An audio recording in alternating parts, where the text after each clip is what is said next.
Squirrel, squirrel. In this episode, I'm going to tell you why you might want to eat the ice cream first and skip the frog. Squirrel. Hi, I'm Katie McManus, business strategist and money mindset coach, and welcome to the Weeniecast. Squirrel. The way grocery stores are set up, you usually enter in through the portion that's the produce department, right? So that's the healthiest part of the store.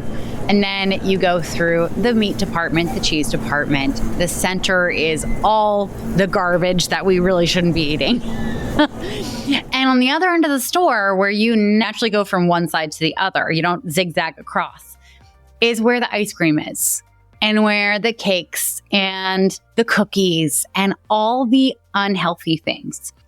And the psychology behind this is that you use up your willpower to say, no, I don't need those things in the very beginning. Also, the fact that you started off with something that was super healthy, say you got bananas and spinach and broccoli, and you got all the things that you can meal prep and be super healthy this week. By the time you get to the ice cream, it's like, well, I'm already planning on being healthy. What's a little treat if I'm going to be healthy? And then you fill up your cart and you go and pay for it. And you go home. And of course, you have all these treats and now you're going to eat them. They did a study that people who actually did it backwards, instead of starting where the doors were and going through the produce department, if they went the other way and started off in the bakery, went through the frozen food aisles, and then to the dairy and the meat and then the produce, they made healthier decisions throughout their shopping. Because like if they're starting off in the frozen aisle where all the ice cream is, you haven't made any healthy decisions at that point. And because you haven't made any healthy decisions, it's easier to say no to it. And why do I bring this up? We've been so well programmed to tempt ourselves with the carrot. To say, you know what, like the reward comes after I do the hard stuff. We are so profoundly programmed for this that whole multi-billion-dollar industries will set up their stores nationwide in the United States to take advantage of that. Once you've done all the productive things, then you're allowed to do the fun thing. Now, for neurotypicals, this works because they have a steady drip of dopamine throughout the day. That whole philosophy of eat that frog. Do the hardest thing in the earliest part of the day, get it out of the way, and then you can get to the easier stuff. Sure, that's a great bit of advice for neurotypicals. But for people with ADHD, we don't have enough dopamine in the morning to do the hardest thing. If we're setting up our schedule so that we have to do the hardest thing in the morning, and then we do like gradually easier things throughout the day until we get to the point where we get to enjoy ourselves, well, guess what happens? We don't do the hardest thing. We procrastinate on it. We probably around. We probably aren't actually productive at all because we're procrastinating on it. And we don't want to get into anything too much because like we're just telling ourselves, okay, well, I just want to check this one article first and then I'll get into that big project. Oh, let me check this one email. Oh, that's interesting. Okay, well, I'll respond to this later after I do this thing. Oh, let me check Facebook. Let me just check on Facebook and see like, if I've gotten any comments on that post that I did earlier in the week, blah, blah, blah, blah, blah, blah, blah, until it's mid-afternoon. You've done all day, right? It just doesn't work. And yet we are so well taught that's how we should be running our lives. Well, I'm here to tell you that it doesn't work. So why are we trying to make it work for us? This is kind of like buying clothes that don't fit you, right? Clothes are meant to work for your body. Your body's not meant to work for the clothes. We all have that pair of jeans in our closet that we don't fit into anymore, but we keep them around just in case. And sometimes, when we're having a thin day, we squeeze ourselves into them. We cut off the circulation to the bottom part of our body and we can't eat anything or else we get this like really painful band around the middle of our stomachs. It sounds crazy, and yet we do this to ourselves all the time. We try to make ourselves fit into things that do not fit us. And we do this with tasks. We do this with clothes. We do this with social groups. We do it everywhere. It's so accepted in our society that no one calls out how crazy it is. And the people who do, like sometimes people look at them weird. And sometimes people do genuinely say, oh my God, you're right. Or I want to be that person for you in this moment. Stop trying to eat the frog. If you want to eat the frog, do it later in the day. It's funny, in the last couple years, I noticed this habit that I had. So, I'd work Monday through Friday, and then Saturday would come around, and we don't really have weekends anymore. As kids, weekends were the best. We got to relax. We got to watch One Saturday Morning and Recess and Pepper Ann, and it was amazing. And if you're outside of the US, I'm sorry if you don't understand those references.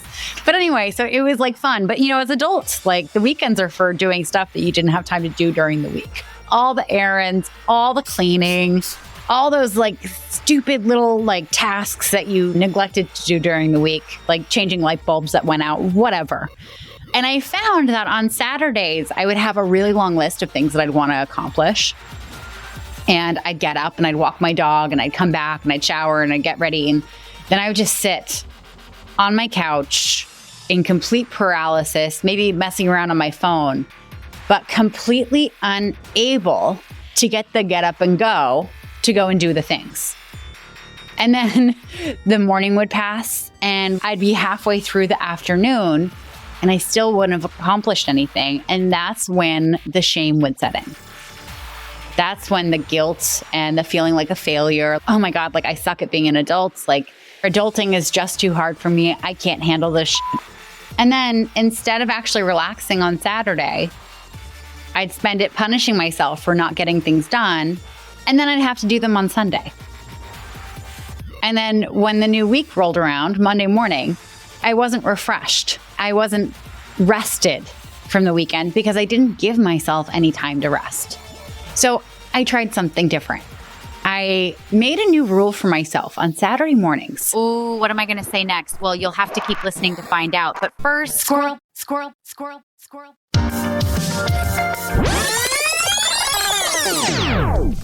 I made a new rule for myself on Saturday mornings.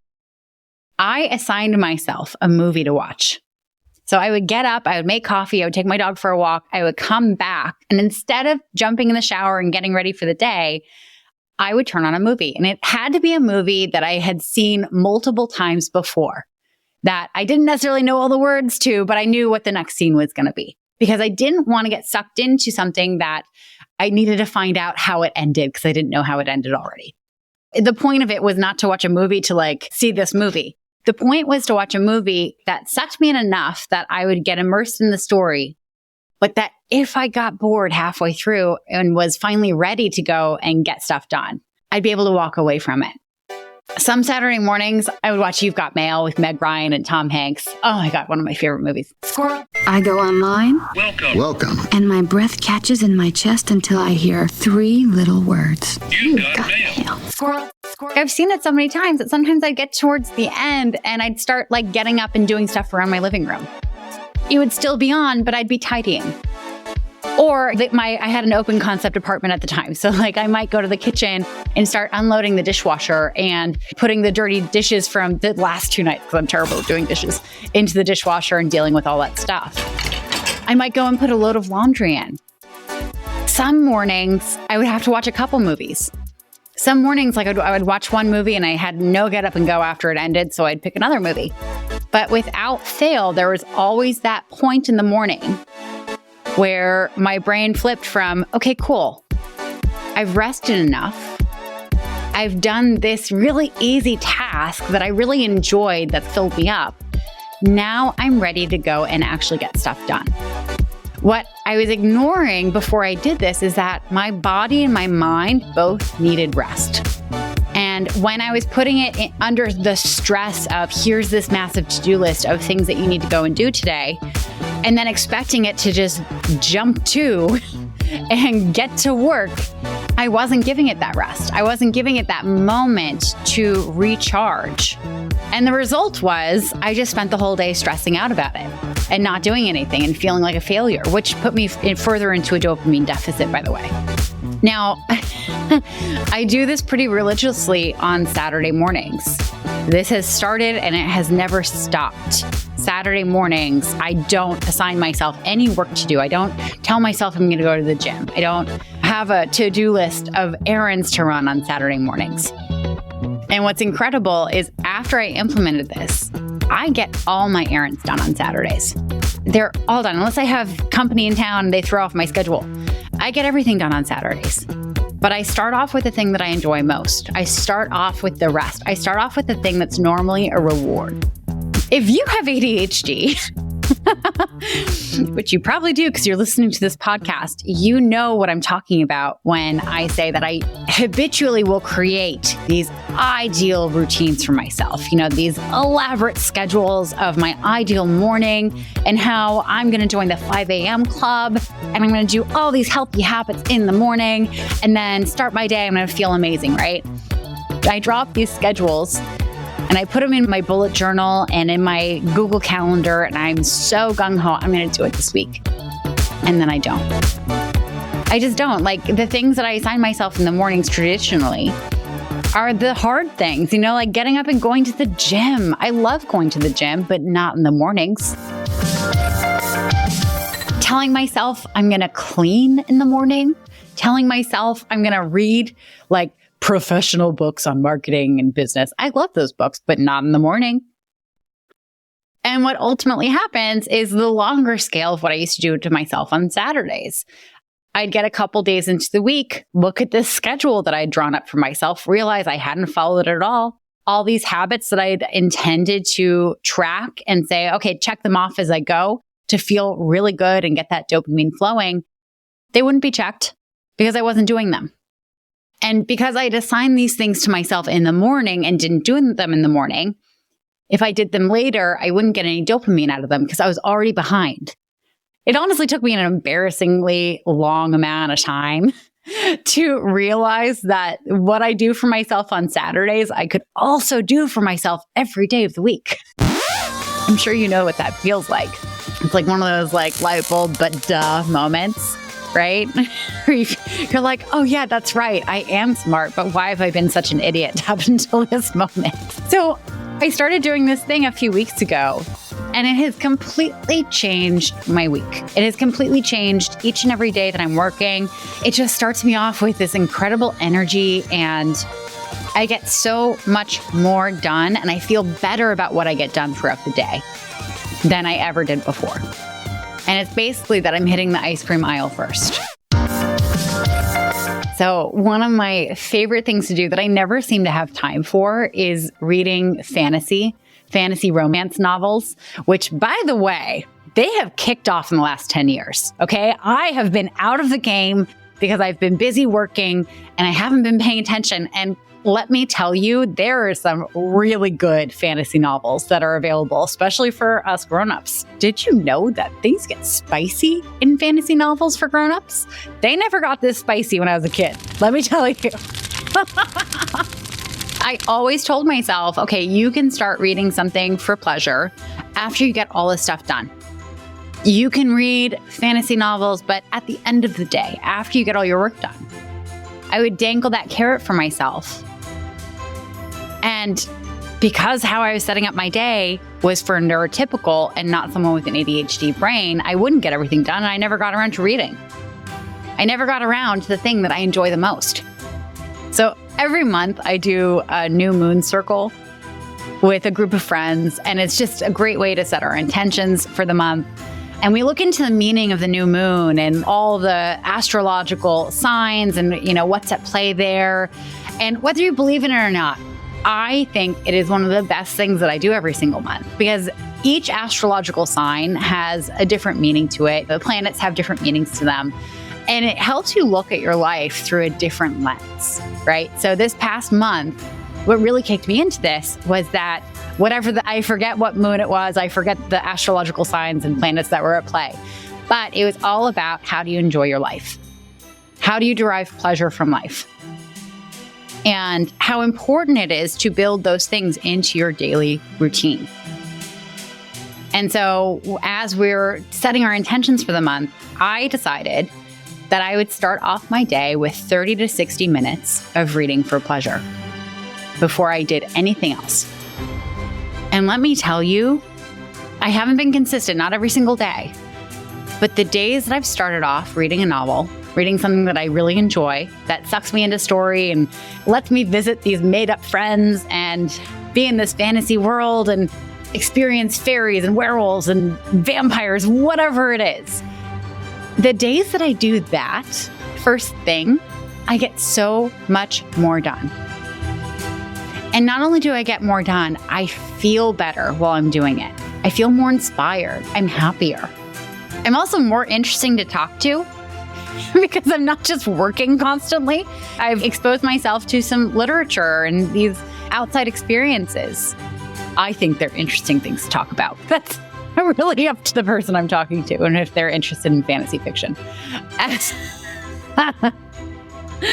So ultimately, what I want to offer to you is stop trying to be quote unquote productive in the morning and instead assign yourself something fun in the morning, something that you enjoy. Put that on your to-do list because you'll do it more consistently.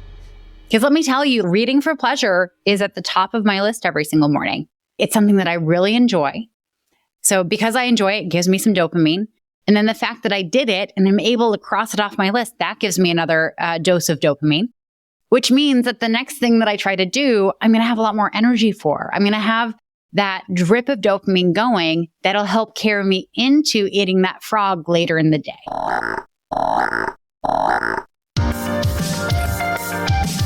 We're very solidly a culture that believes in deprivation and the fact that depriving ourselves of the thing that we actually want will help us get to another thing that we actually want. Like case in point, dieting, right? Dieting is all about saying no to the things that you really want and saying yes to stuff that is quote unquote really good for you. I'm saying quote unquote because like everything is fuel for your body. There's nothing that's really necessarily bad. You can just eat it in moderation. But what ends up happening when you deprive yourself of something is it's all you can think about. It's all you can think about. So you can't focus on enjoying the healthy things that are right in front of you. And then because you're depriving yourself of it and you're thinking about it all the time, you develop this massive craving. And I don't know about you, but like if I'm craving something, say I'm craving apple pie, which I do like once a year. It's not one of my favorite desserts, but it's just one of those things that like there's nothing else that hits like apple pie, right? So you get this craving for it. But then once you get the apple pie, you don't just have one slice, you have like 3. And then later in the day, you go back for more. So instead of like just giving yourself the thing that you enjoy and letting yourself experience it and then moving on, not making your whole day about getting this thing that you've deprived yourself of. But it's just a little blip. Like, oh, cool. Like I got a little taste of this. Awesome. I'm not going to feel bad about it. But now that I've had that, like I get to go and make healthier choices going forward. A lot of sales roles are set up with deprivation in mind. So if you work in sales, you'll know this. And if you haven't worked in sales and this is news to you, a lot of sales jobs, their base pay doesn't cover how much it costs to live. It's usually like minimum wage. And then your commissions are what you depend on to be able to pay the bills. And a lot of organizations, they set it up so that if you don't hit your goal for the month, your commissions actually won't cover your base pay.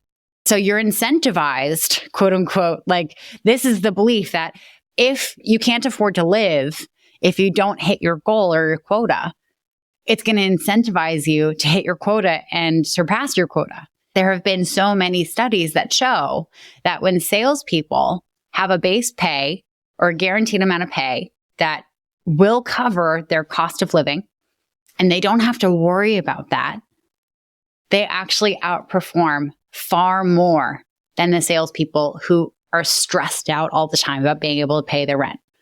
This is that deprivation mindset. This is dangling a reward on the other side of all these hard, arduous tasks with this big threat looming over you. Now that I understand myself better, I understand why when I was in sales, I was constantly burning myself out. Because the ADHD brain does not function that way. The ADHD brain has far more access to its creativity, to connecting the dots on different resources that we have available to us, and to innovative problem solving. when we feel safe, secure, and like we're having fun. And I never felt that way when I was in sales. So here's your permission slip. Start your days with something that you enjoy. It could be reading. It could be word working. It could be doing yoga. It could be playing with your dog. It could be coloring. Who cares? You don't even have to color with the adult coloring books. You can use kids coloring books too. By the way, there was a period of time where everyone thought that I would love these adult coloring books because I love coloring. I really do. It's like something that I find so relaxing. So they kept giving me these stupid adult coloring books. And let me tell you, when you enjoy coloring and you enjoy coloring with kids coloring books, the grown-up coloring books are really stressful. There's so many tiny little boxes and then all these patterns, and then you have to stick to the pattern and you have to stick to the color scheme. And no, I don't want that. I want kids coloring books. If you want to gift me coloring books, I want kids ones. I want ones that I can screw it up and not feel bad about it. Am I alone? Am I the only one who feels like the adult coloring books are really stressful? If you also feel this way, please get in contact with me and just reassure me that I'm not alone here. Really appreciate it. And if you're a friend who once gifted me one of those coloring books, I want you to know that I appreciate the thought. And I re-gifted them to someone who really did appreciate them. If you're ready to stop being a weenie and actually run a business that makes money, then go ahead and book a Generate Income strategy call with me by going to weeniecast.com/strategy call. On this call, we will talk about your goals, your dreams, and your frustrations in getting there. And if it's a fit for both of us, then we can talk about different ways to work together. Is that bad? Should I not have admitted that I regifted a gift? Squirrel, squirrel, squirrel, squirrel.